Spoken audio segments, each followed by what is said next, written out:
don't know. Seasonal Steve.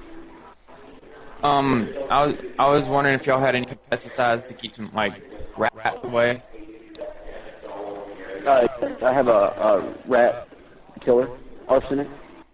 Alright, cause yeah, there's been like a bunch of rats been coming up in my yard, and like there's like, oh my god, there's one right there. You should see these things. They're big. Hey, baby, get the gun!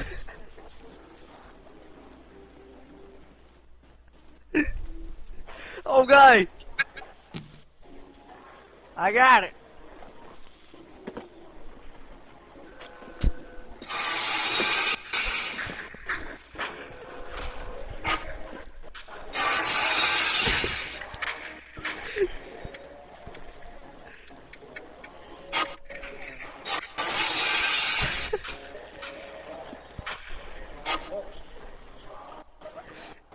Did you get them? Yep. So you didn't need anything else? Anything else? How much will that run me? About $6.